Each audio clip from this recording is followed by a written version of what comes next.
Hello, amateurs. Welcome to another episode of the Amateur Rugby Podcast, here to help soothe your Sunday morning hangover with some wonderful rugby chat about the grassroots of the game. I'm your host, Tim, and I've got another incredible guest for you today. He's a pathway coach with the Dragons. He was an incredible support to me during the Great Rugby Run earlier this year in Wales, and he doesn't play in the centre for Scotland. Please welcome Mr. Huw Jones. Huw, how are you?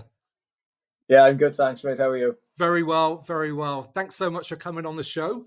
And I'd like to kick off, like I said in the intro, we met when I was doing the Great Rugby Run, but I understand you're doing a running challenge of yourself at the moment. So I'd love to hear all about it. What are you up to? Yeah, I am. Obviously inspired slightly by your good self. I kind of was looking for something to do after we did our run in the summer. Obviously, you did a lot more runs than I did. And after chatting with you about how you sort of get into these endurance things, and I don't know, maybe which screw is loose in your head for trying to do it, I don't know. Then the opportunity came to, like, obviously, it's November this month, as you can probably tell from the tash. And one of the challenges that came up was like they're doing physical challenges and things like that as well now to raise awareness. So one of the ones was to run 60 kilometres in November for the 60 men that we lose to suicide every hour around the world. So I thought, oh, that's really good.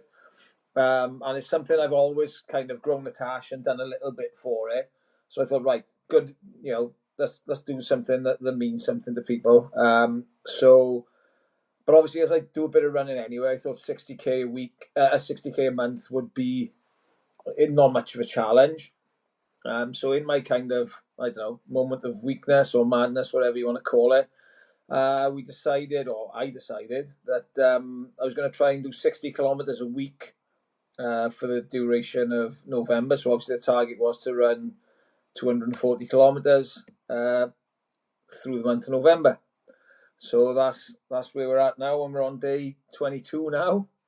And stupidly, I didn't agree to do this until I think it was about December the 4th. So I was playing catch up for 3 days as well. So I had to really get myself into gear quickly to get going. But it's actually been okay.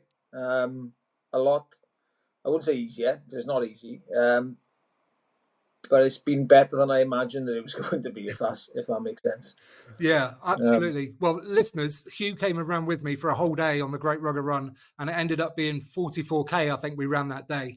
At the 46, I think it was. Oh, sorry, 46, excuse me. Yeah. It was 46 on my Strava. It might be different than yours. But my point about this is, like, just keeping yourself in shape where you could just come and do that with me at a drop of a hat is a wonderful thing. So talk to me about that kind of psychology that you have to just want to sort of stay in shape and good condition. I suppose it's a bit of a journey I've been on, really. Since finishing playing, I finished playing when I was I originally finished playing at 30. I had to have a full ACL reconstruction, and kind of while I was waiting for that to be done and to come back after that, I fell into coaching. So then didn't really play again until I was like 37, 38. And, it's like you finish playing, you put on some weight, you not all at once. And then it was over a conversation with my brother that we were at a family party, and he at the time owned a gym called Celtic CrossFit.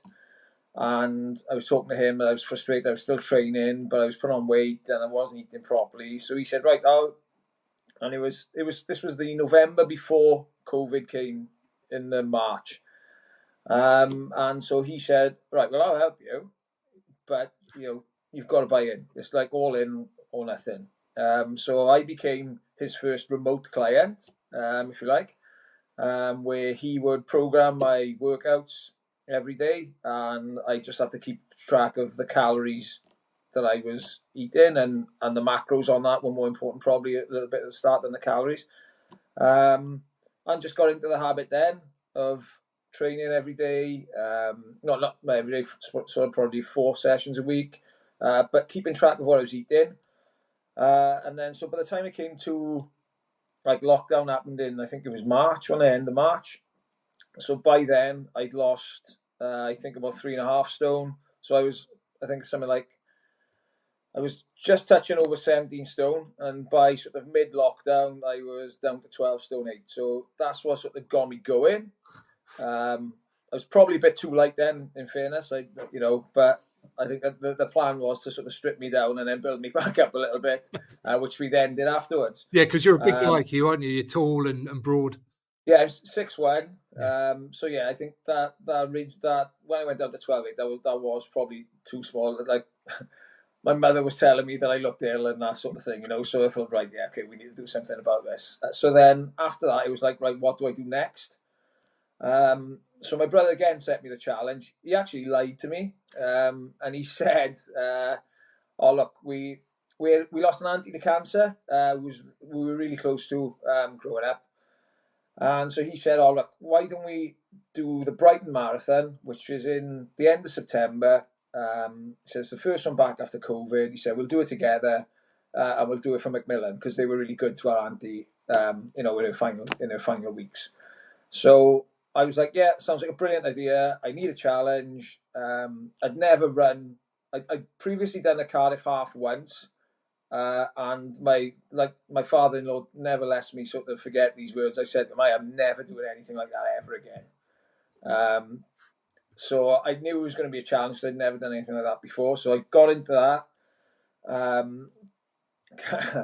Kind of started training for that. And then it was like, obviously the time's just sort of post-COVID. And so there was like lockdowns, and then there wasn't a lockdown. Then you weren't allowed to go out the area, and it was, it was mad. They were crazy times, weren't they? So, and then from that, I kind of, from a conversation with my neighbour, I was training for the Brighton Marathon, and he mentioned that he wanted to do something for his nephew who had just been diagnosed with a rare form of cancer. So wanted to do something, like he was only 15 at the time, wanted to do something to raise money for that. And in our housing estate where we live, we've got a 1.1k loop, which quite a few people run around. And so, like, just a conversation on the driveway this was, and it turned into, I said, oh, well, why don't we do a marathon around the estate, around the loop? We'll do 40 laps of that, or whatever it was. To which he said, oh yeah, I quite like the sound of that. He's like done Ironman Wales 3 or 4 times, so he's got a bit of a background in endurance events anyway. And that kind of snowballed then into other people got involved, and it was an amazing day in the end. We had like people out in their gardens. There was people run 10k, people run 5k, people did a half marathon, and then there was myself and Neil that did the full marathon. And it was an amazing day, and I ended up doing that in, I think it was some like 4 hours 15, and I was still like probably 8 or 9 weeks out from Brighton. So my brother then, being my brother, said, well, we were just going to get you to finish that. That's not right now. You need to push on a bit. We need to be looking for sub 4 now. Rightly so. And as you know yourself, running a sub 4 marathon training, that's quite hard. And so I then did Brighton. I did that in 3:51. So I was happy with that. So, and then I'd started enjoying running, which I never thought I'd do. Like after, like I said, what I said to my father, I'll never run that far ever again after a half marathon. And I never wanted to not enjoy it. So although after that my training changed, and it's kind of like we lead busy lives, and like my hour to myself, I suppose, is put a podcast in and go out and run for an hour. And so I kind of always, since sort of losing the weight and doing the marathon, I was always looking for probably what's my next thing. And I was probably just treading water a little bit and didn't know what I was going to do next. And sort of toyed with a couple of a lot of my mates did Ironman Wales, and it was like, oh, do you want to do that? And I couldn't really commit the time and the expense really to that, having two very, very busy, sporty, active girls, and it just time wasn't right. So then, obviously, 2 years ago now as well, to sort of caveat to that as well, my sister-in-law was diagnosed with MND. So then, obviously, I found out about you were going to run to my club, Llantrysson Rugby Club. So I ran with you on the Friday night, and did a couple of legs of that with you there, and got chatting, and in my mind, when we finished there, when I left Honorevel Rugby Club, I was kind of already thinking, I'm probably going to run a day with Tim at some point in this. Like, I didn't say it to a Penny at the time. I don't think I didn't say it to you at the time, but in my head, I was thinking, yeah, I think I'm going to do this. And then obviously that was on the Friday. I think it was on the Sunday. We flew out. My sister-in-law, so I should say, lives in Naples. So she's got the stage where she can't really travel unaided. So myself and my wife flew out to Naples to help bring her home, because she was coming home for a fortnight, which also happened to coincide with then. I think it was on the Tuesday. You were running literally outside the front door of Penny's parents' house where Bridget was, and you met Bridget, and she was like blown away by everything you were doing for MND. And after seeing sort of Bridget when I went out there on the Sunday, that was for me, that was right, I'm definitely running with Tim. And sort of the Wednesday was the day that fitted in probably best. So then I made the decision on the Monday that I was going to run a marathon on the Wednesday. So, and again, like I said to you, if I'm slowing you down, just leave me and I'll phone Penny and she'll come and pick me up, and that's fine. We've got these kind of contingencies in place. But then, we just kept going, and it was an amazing day. And I genuinely say, like, that day we spent running was just an amazing experience. It was hard, particularly just at the end when we had to go up that massive hill before dropping down into Newport. That was a tough ask. But yeah, it was amazing. And like you say, for me to be able to just kind of do that now is not something I ever thought I'd be able to do, even with training. So to just be able to do it like that, it does kind of keep me going and keeps me sort of on my toes, I suppose. To just not that I'm ever probably going to say again, right, I'm going to do a marathon in 2 days, but I'm kind of, if I wanted to, I could maybe. Yeah. So then obviously this was just something that kind of pushed me on from that then, and then so that's where we are with it. And like I said, I'm 22 days into this one now, so amazing. And there's so much in that, and also so many similarities with what I've gone through with running as well. Yeah. I wanted to do a sub 4 hour marathon, all that kind of stuff, and then I fell out of love with trying to get a time, but I loved the running, same as you did. So, it's something that I'm also quite proud of now, that I can kind of just go and do a really long run if I want to, if something like this came up. So it's so interesting to hear kind of your experience. It really, really mirrors mine as well. But let's go back to the rugby journey now, Huw. Let's talk about, when did you first start playing? What got you involved in the game to begin with? Well, we laugh at this all the time. I don't really think I had a choice. In terms of, there's a picture of me as I think a 2-day-old, lying in the cot with a rugby ball next to me. We come from a rugby family, I suppose. Like on my mother's side, my grandfather played for Treorchy up in the Rhondda, and at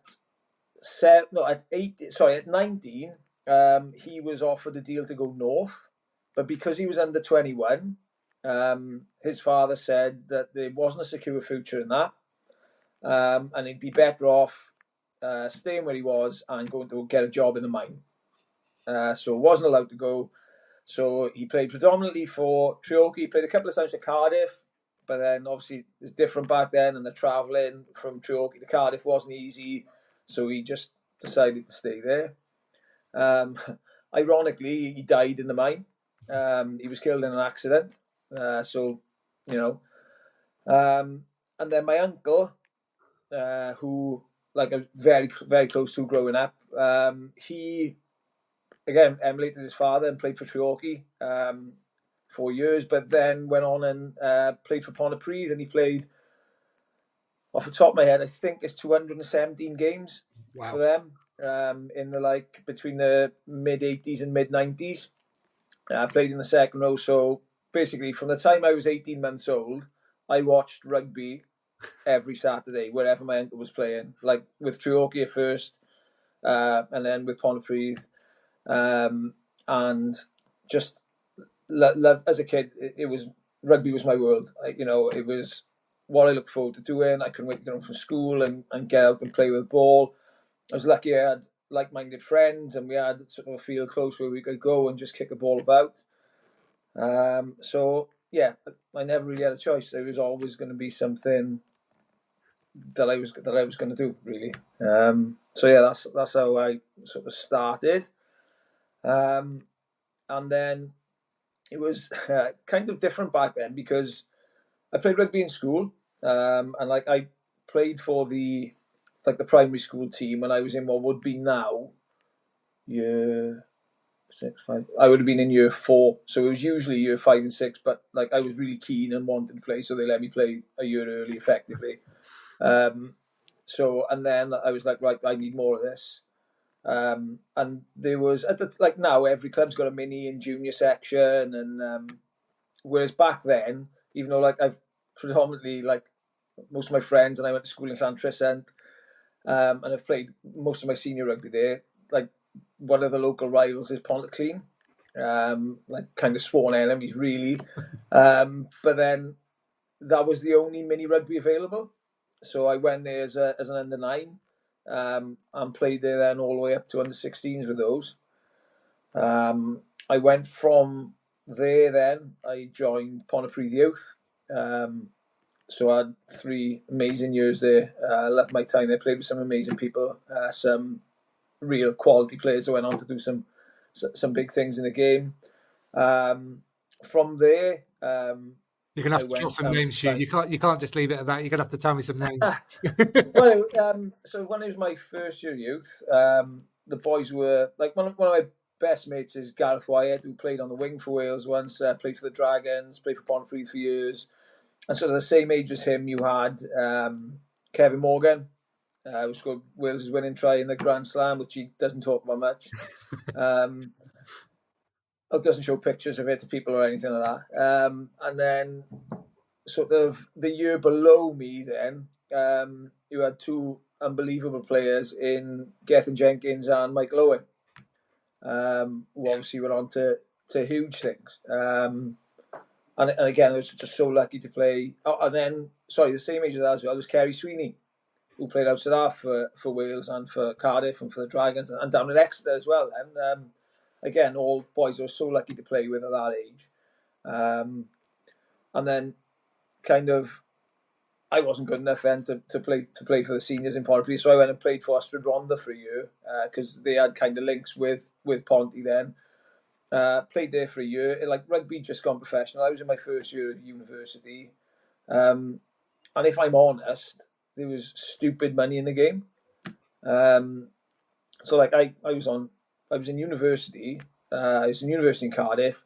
I was travelling up to train on a Thursday and just basically having enough money to pay my rent just by playing rugby every month. So it was unbelievable. And I had a brilliant year. I learned so much up there, like in terms of first year senior rugby, playing for a proper Valleys team there were boys in there hard as nails who really looked after me for a year. And then after that, I sort of came back home really to Llantrisant, and that's where I finished my playing career. Then we had ups and downs.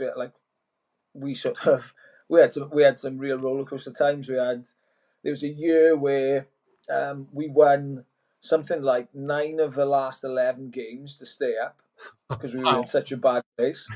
But then the following year, we won the same league unbeaten. We didn't lose a league game all year and were promoted.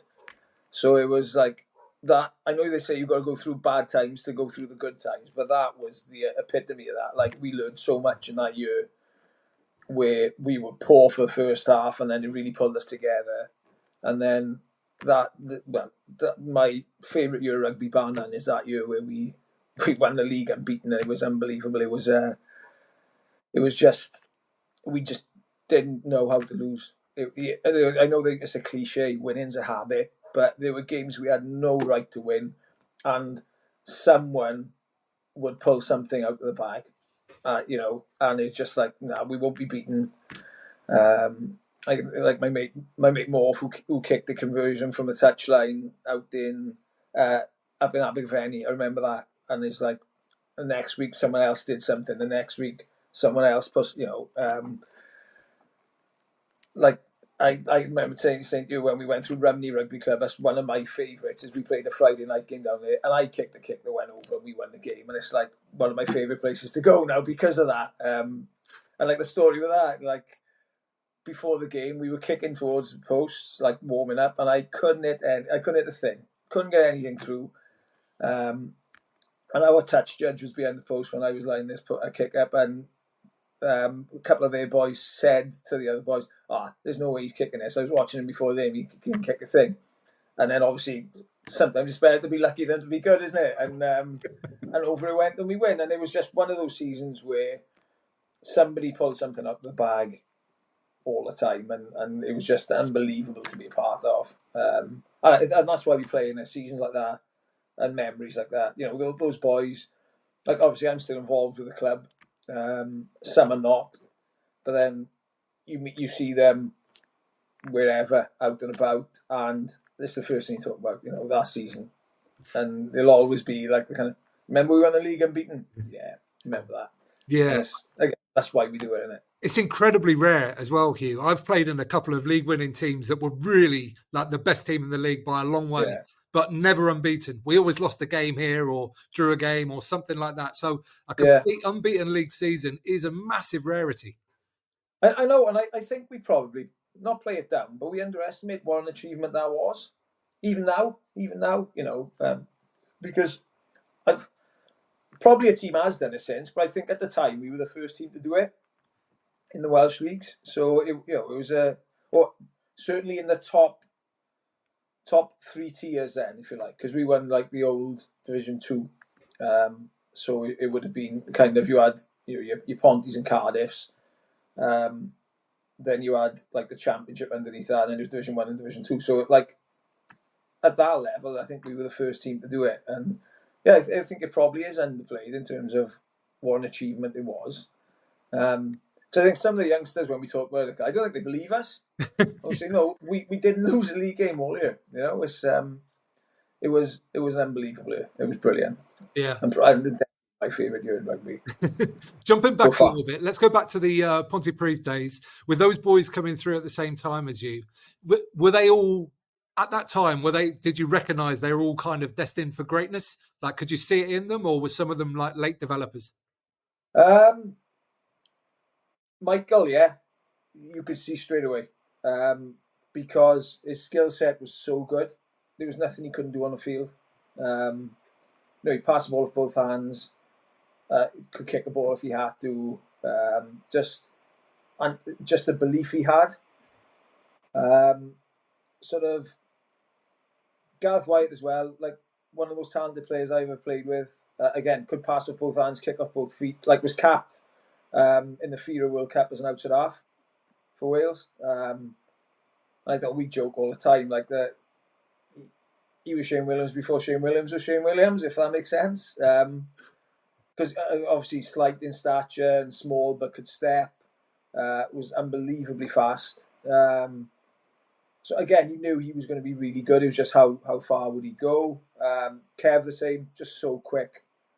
But probably those two were probably more of a late developer. They weren't sort of under 16s, under 17s. They probably weren't in the national setups. And then sort of 18s, 20s, 21s, they most certainly were. And Gethin is just such a unique character. Like we'd share lifts to training, because Michael, him and myself, brought up in the same village, so we'd share lifts to training. And like Gethin wouldn't share his water with anyone. You have a bottle, no, that's my water, get your own water. Why? What was the reason? Well, because it was his and he wasn't sharing with anyone. And he'd get packed of biscuits on the way home from training, but he was always big, but he swam a lot as a kid, and you would do then sort of longer fitness type runs in training, and he's out at the front, and you just think, how is he there? And again, skills wise, could always just play. Just good play, and again, driven, and confident in himself.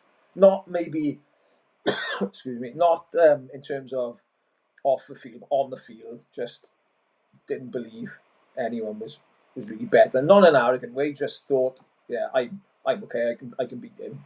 And that's how they were. They were, and I suppose that's why they made it, because it's you see a lot of talented people, as like I said, we've spoken about before with in terms of people you see coming through development pathways, and you see people with loads of talent, but it's that attitude that's different in those boys, and I think that's what makes them successful, really. Yeah, Is that drive and that will to win and succeed. yeah, for sure. So let's talk about your coaching now, Huw. How did you first get into it, and kind of how do you see yourself as a coach? I kind of got into it by accident. I'd injured my knee. I was having a knee reconstruction, and the backs coach Jack Lantris had finished. So it was kind of, can you do it until your knee's better? You're a PE teacher anyway. Do you want to give it a go? So I was kind of like, oh yeah, go on, I'll have a go. And I was coaching with a man I learned an awful lot from, a man called Carl Groves, who as a player you would have died for. Just pretty old school in his ways, but and again, I think went on a real coaching journey. But when he first started, was very, very old school, but evolved massively in how he coached and the way he coached. But just someone you would die for on the pitch, like you would lay it all on the line for him. So to be able to coach with him then was brilliant, because that side of it was taken care of. So that's how I kind of got into it, and then it was like, no, I'm quite enjoying this. So I never really went back to playing until I finished coaching, sort of the first time. It's always been something I've done in school, obviously as a PE teacher, and I'd always coached teams. And kind of, I look back now at some of the things I did as a coach, and when you started, the most difficult thing I found is your mates who you've played with for 5, maybe 10 years, some of them, you're now their coach. So you have to tell them, no, you're not playing Saturday because of this. And that was difficult. It was really hard. So like coaching in that aspect, it became easier as those boys kind of phased out. So, and I think I'm lucky in a way that being a PE teacher, you have lots of opportunities to coach, and you have opportunities to coach people at different levels. So you might have a class with a player who's outstanding and could possibly be a regional player by the time he gets to 16, and you've got somebody who can't catch a ball. So you've got to be able to provide a challenge for both of those within one lesson. So I think that does really kind of help your evolution as a coach, because you've got to be able to adapt. And I think that's probably the thing I've learned most over the years doing it is you can plan something, you can plan your session, and sometimes organically it'll go off in another direction, and that's fine. If it's something that you're getting good outcomes from, then that's fine. It hasn't got to be as you planned. Particularly in school, I find that coaching the kids there. But yeah, I suppose I'm a bit more. I wish I knew now I wish I knew then. Sorry, what I know now. Yeah, for sure. How long did it take you to kind of learn that lesson, Huw? Because I think every coach gets to that point at some point, but it takes some people, weeks, some people months, some people years. How long do you reckon it took you? Oh, a long time. I wouldn't like that, and I don't think I'm done with that in terms of you're always, if you're not striving to be better as a coach, then why are you still doing it? Because you're never the finished article, because the game moves on, methods move on. The people you're dealing with change. So that's the biggest change I've seen, and it's an enormous change. Like coaching club rugby in an amateur level is, when I first started, we'd have a first team and a second team, and extra players as well. And so on a Tuesday, you could go 15 on 15 in training easily. And you had boys who knew if they didn't train on a Tuesday and Thursday, they wouldn't be playing Saturday. And you wouldn't have people saying, I can't play this Saturday because I'm going for a spa weekend with my girlfriend. Whereas now, that's quite commonplace. It's not. It's a completely different mindset and sort of breed of players you're dealing with, where I suppose they kind of know at some point you're going to have to pick them because there's going to be players injured. And we haven't got two teams to pick from anymore. We haven't got all those players that we can just say, oh, well, you're not playing this week because you didn't train. You made this training twice a week and given his guts, so he's going to play. We haven't got that. So I think I coached in Clantress for 7 years. And then, so started off as just looking after the attack and the backs. And then, moved up. Finally became head coach there, did that for 4 years, and then just felt like I needed a break. I thought the club needed a break. I thought a different voice was needed. And then, so the difference between that and then I came back just to help out, really, the season after COVID, because one of my mates was doing it and he was kind of on his own. And the difference between when I finished and when I came back was huge in terms of commitment level from the boys. And I suppose I'm being a bit unfair on some because you can still get, you're sort of 10, 12, maybe 15 who are massively committed with it every Tuesday, every Thursday, available every Saturday. But then you also get a lot who are like, oh no, I can't play this Saturday, I'm going out. And that's the thing I found most challenging to deal with when I came back was, what do you mean? What do you mean you're not available Saturday? I just couldn't get my head around it. And it's, again, if they knew now what I know in terms of how short your rugby career is, they'll regret that. And, well, I think they'll regret it. They, maybe not because they're different to me. I don't know. But I think they'll regret that. And it's sort of trying to get that across to them without being in my day, we did it this way. It's a fine balance. And I suppose that's the other thing I've learned more, is that the more I've done is coaching is relationships. And if you can establish good relationships with your players, you'll get more out of them. And that thing works both ways as well. Because if you feel as a coach you've got a good relationship with the players, then you want to do better by them. And probably you shouldn't, but I think it makes a massive difference. Yeah, for sure. In how you coach. How would you say, what kind of tactics maybe have you used to kind of engage this new generation players that have got a slightly different, they've got lots of other stuff, lots of other things that they could be doing. Whereas, sort of back in our day, so to speak, it was very much the rugby club and that was kind of it really. There was the odd other thing, but rugby was the life. Mate, if I could answer that, I think unmonetized, I'd be the richest man in the world, because it's $1 million question in Welsh rugby, particularly at the moment, in terms of playing numbers. We're still trying to work on that, I think.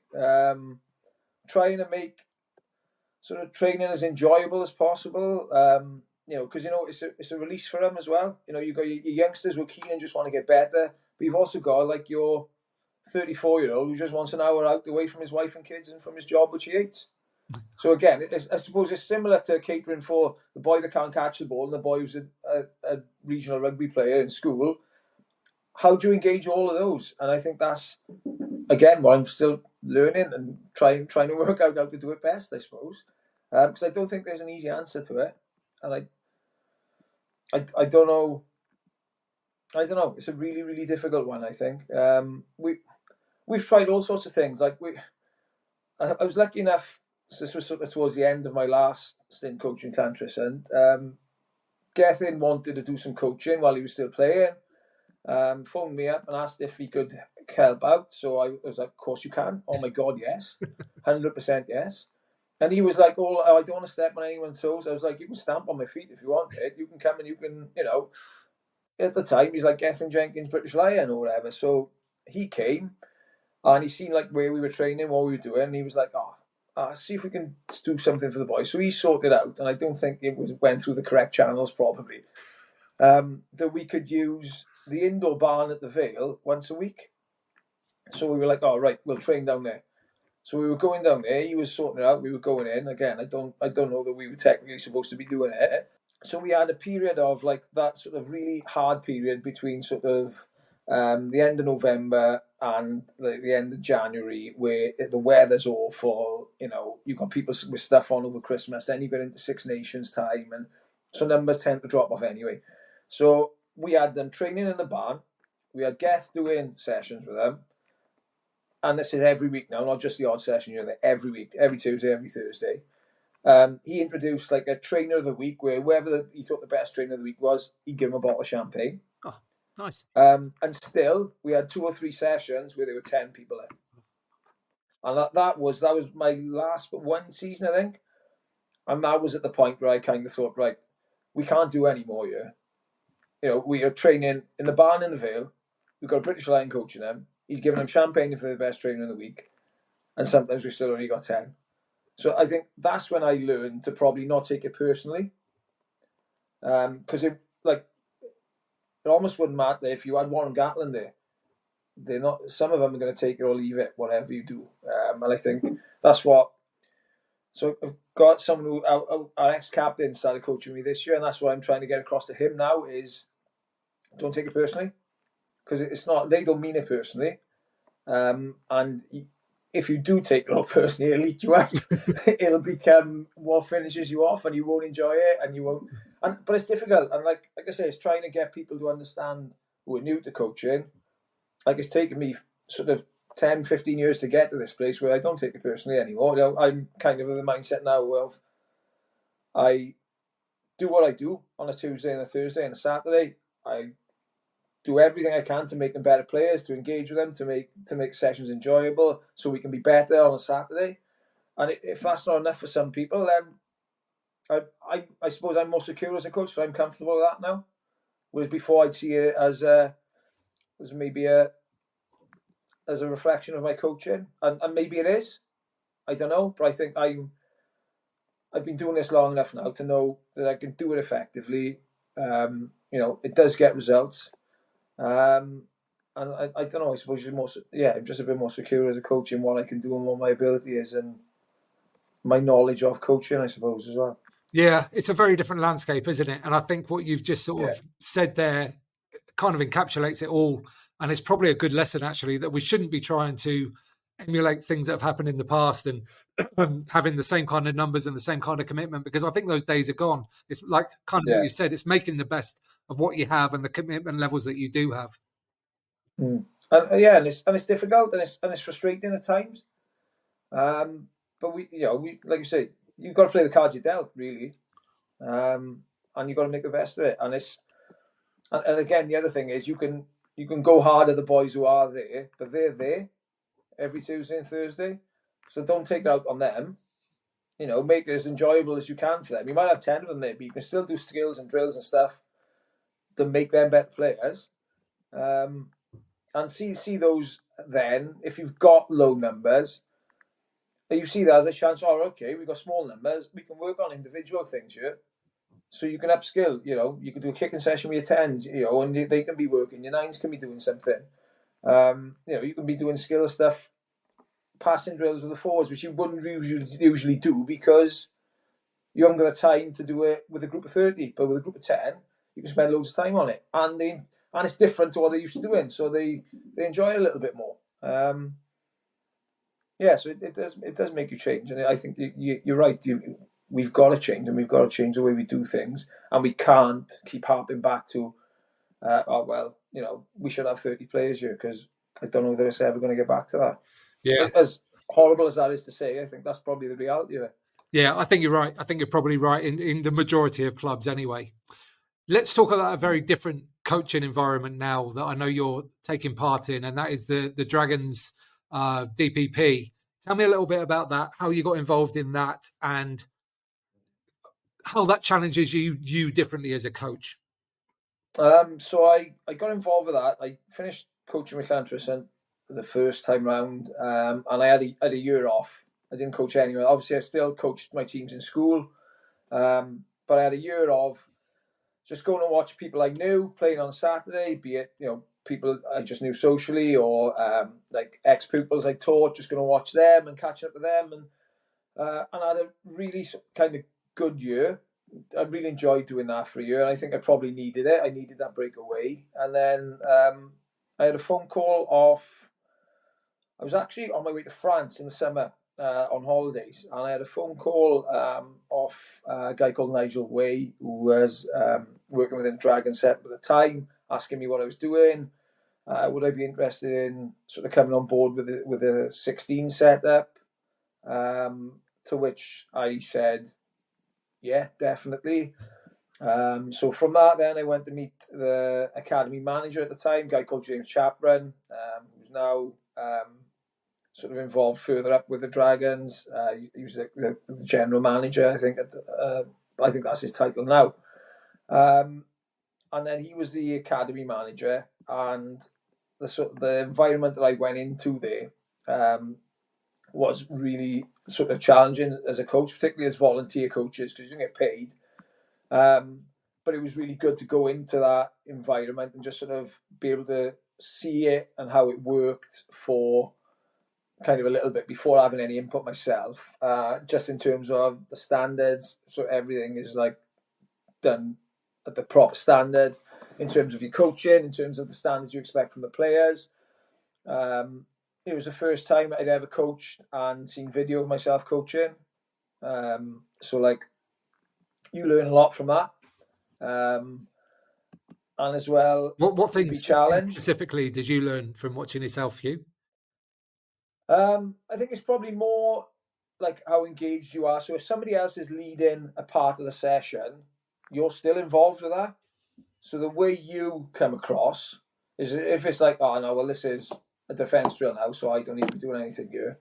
Well, no, because you need to challenge the defence by making sure the attack is on point. So although you might not be leading that part of the session, you still got a big part to play in how effective the coaching is there.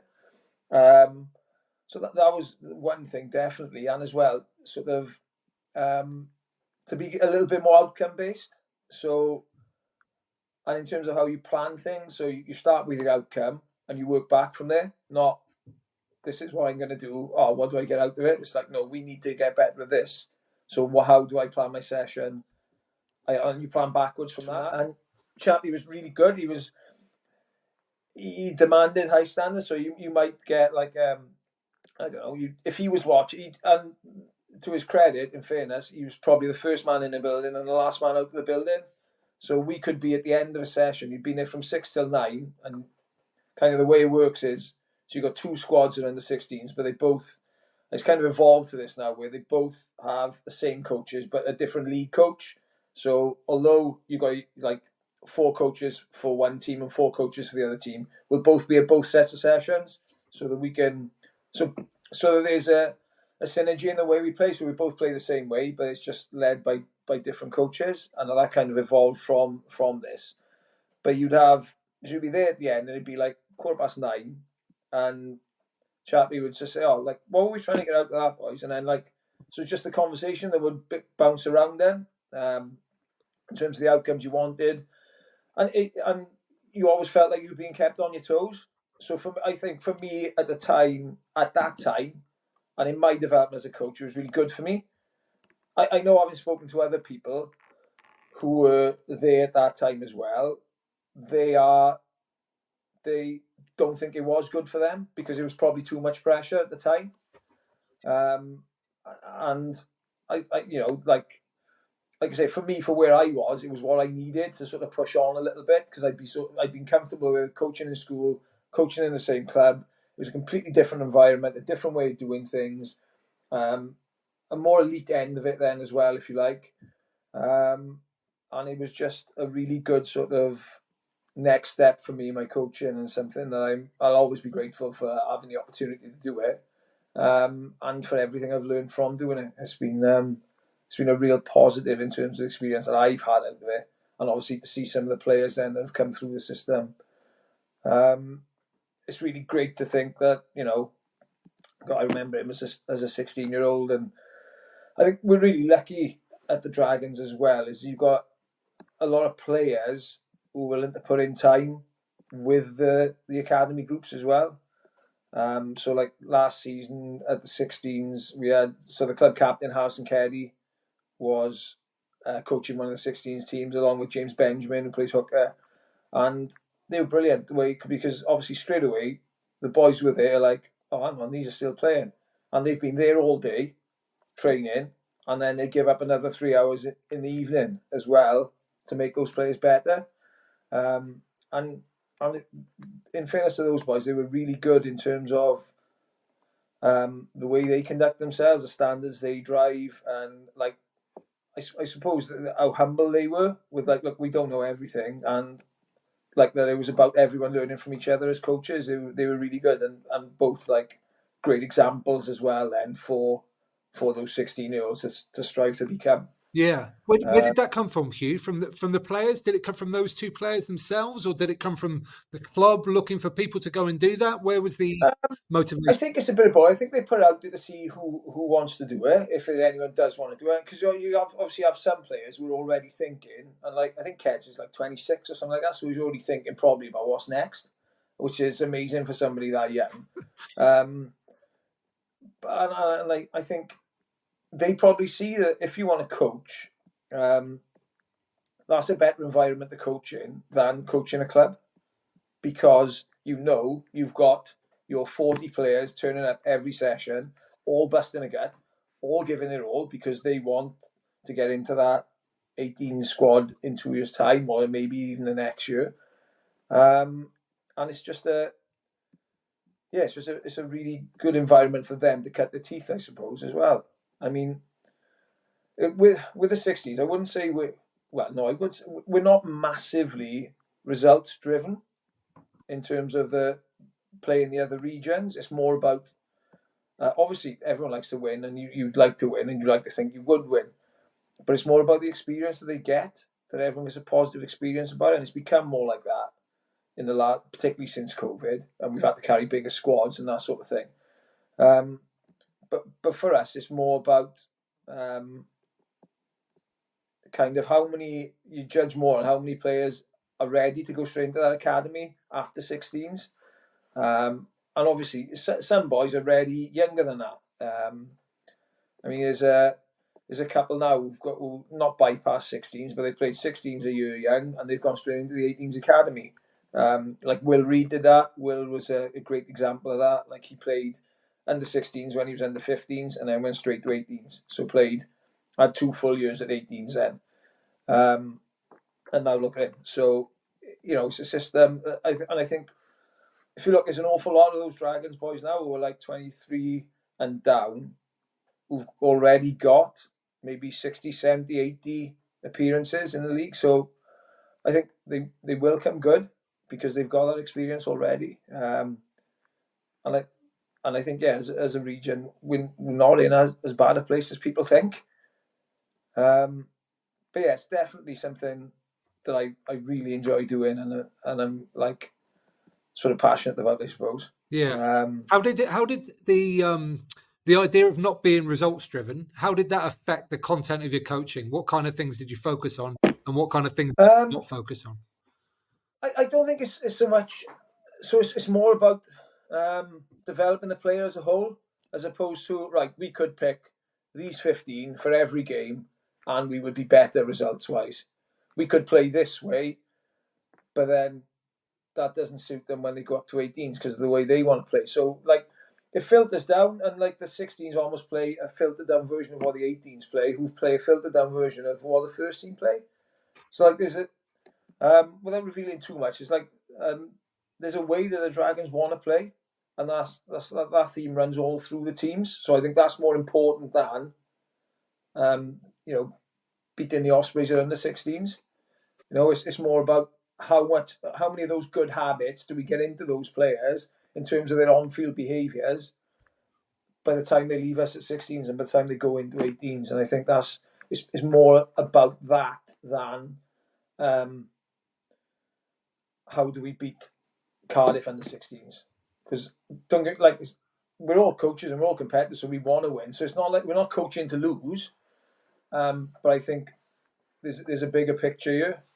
And I think we do buy into it, and sometimes reluctantly because you do want to win.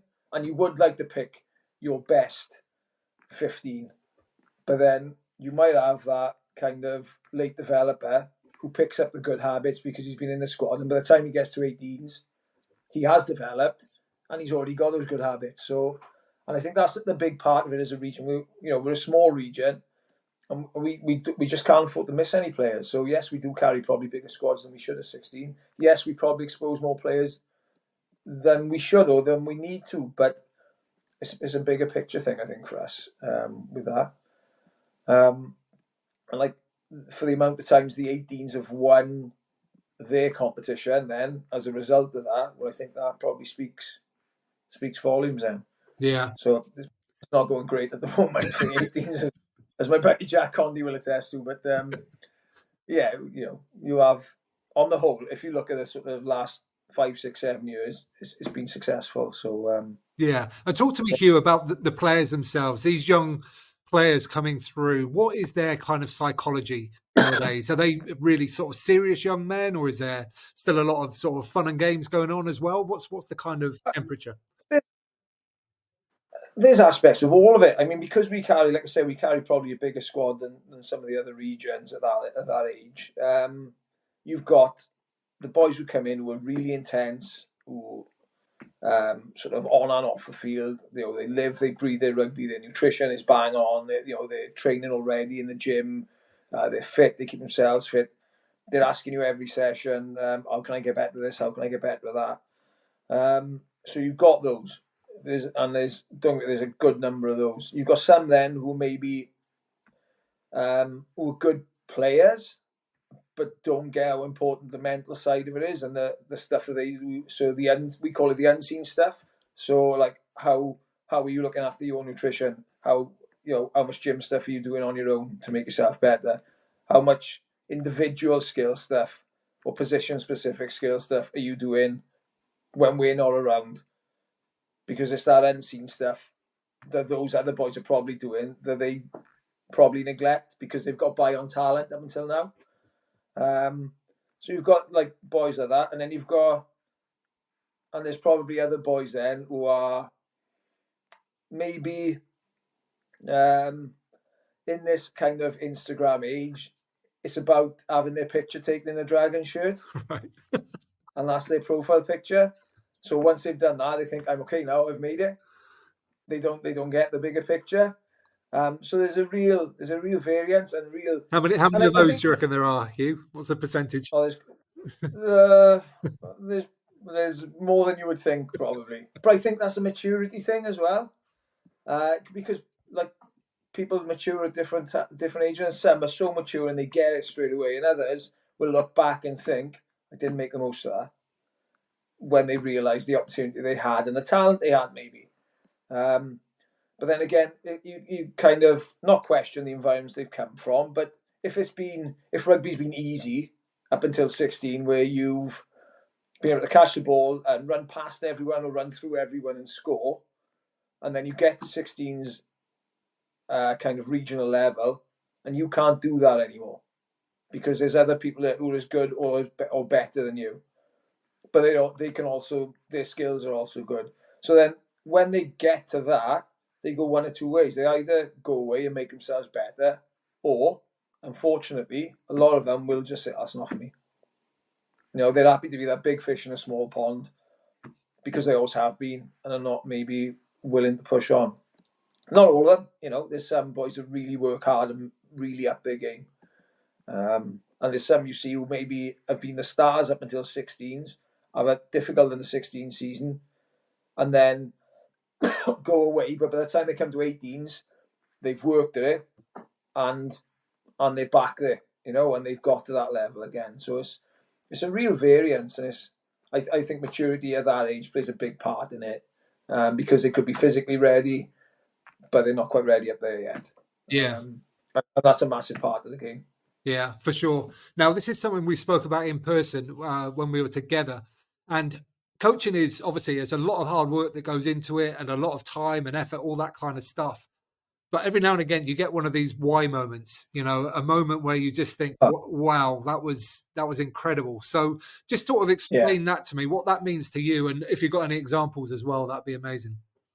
Yeah, why moments are for me like my wife's a primary school teacher. I'm a PE teacher, and people will kind of moan about their jobs and like, oh, teaching's hard work, and yeah, it is, but I love it. I'm really lucky that I love what I do for a job. Really, really lucky, and I know that, and I appreciate that every day.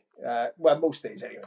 But then, so you can have times where things are getting you down, or it's been a tough day or whatever. But then a pupil or somebody you're coaching does something, and they've done it, and you think, God, he's done that because he's practiced that with me, or he's done that with me in a lesson, or we've been through that in training, and it's just clicked with him. And you see, I don't know, the smile on their face or how happy they are that they've done it, and it's something like my wife and I will. It'll happen like we'll be having food in the evening or whatever, and it'll be, I know why moment today, why we do it, because that's why we do it, and it can be, I don't know, it can be something really simple. It can be someone being picked for a national team who's worked really, really hard and really deserves it. It can be someone winning a competition, winning a race. There's sort of, by now, been teaching as long as I have. There's so many, and that's what keeps you going. And it's like, what's the next one going to be? And for me, that is it's the why we do it moments, and that's what makes it worthwhile for me, and that's why I'm still going, I suppose, after all this time. But yeah, that's they're really important, I think. And once you get them and you realise it, and it can be something really simple.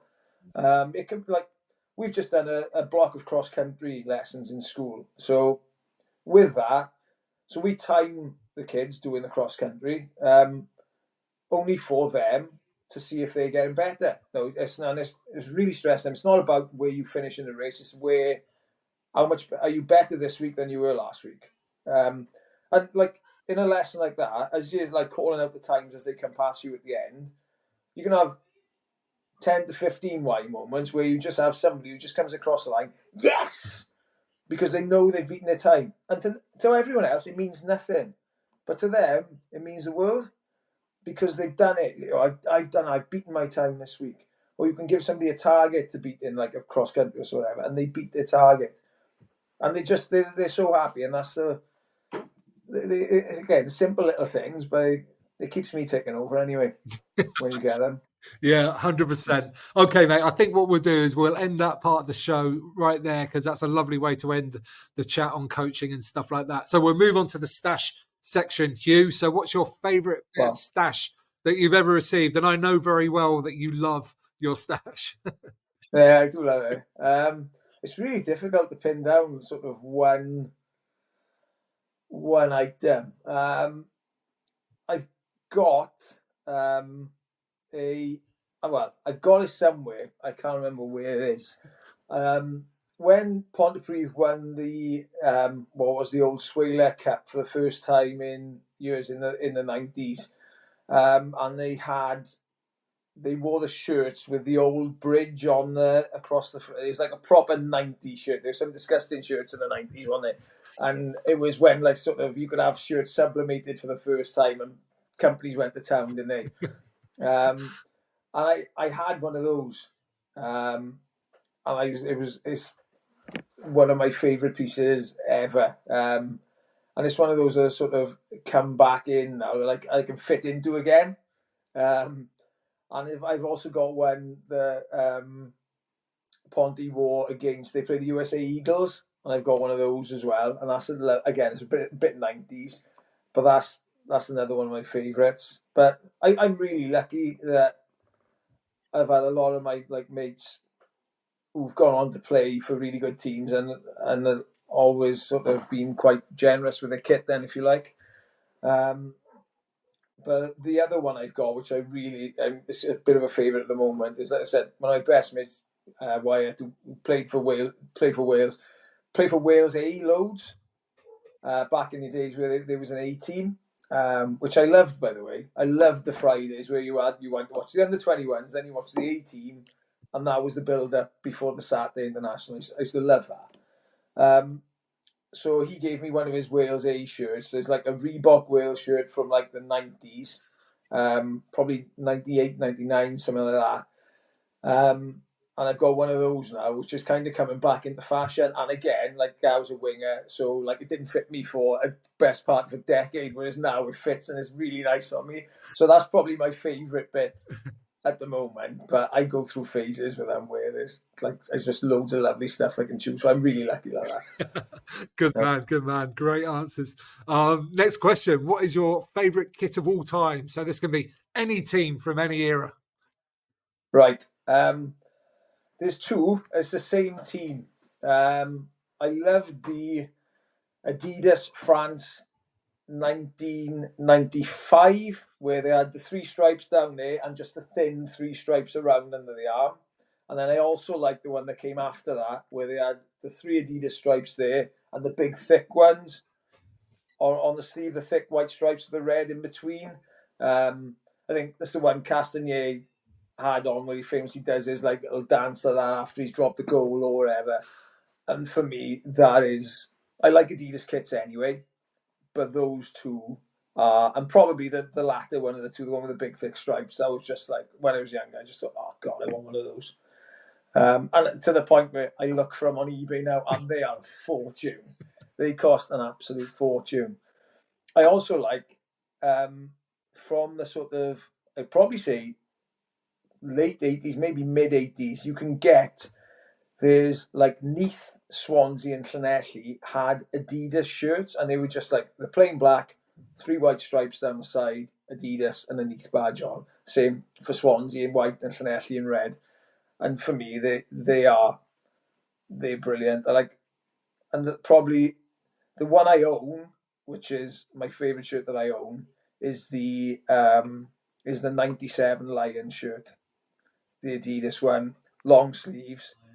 Baggy. Was it Scottish Provident? Yeah, baggy. Scottish Provident on the front. The big badge, the lion on the collar. In terms of ones I own, that's my favourite shirt that I own now. Yeah, I had one of those. It was a cracker, that one, a real brilliant one. Yeah. All right then. Next question. Awful kit, Huw. What kit would you like to throw in the bin rather than wear? Oh, mate, like I know I played a lot of my kind of junior rugby there, but it's got to be upon a clean shirt. They've got to go in the bin. There's our local rivals. They've got to go. And then there's one really, really horrible shirt. Like I can't stand it. I don't know. You might like it. It's like a white shirt with like a red rose or something on it. That's not my favourite either. You know what? I like what it stands for, but I don't particularly like. I don't really like many of England's kits. Really, just as a kit, they're not that great. I don't. Oh, the Umbro stuff is not for me. Yeah, it's not great. It's not great. Okay, then, mate. As we bring this to a close, is there kind of any kind of closing thoughts or anything else you want to say? No, I've really enjoyed it.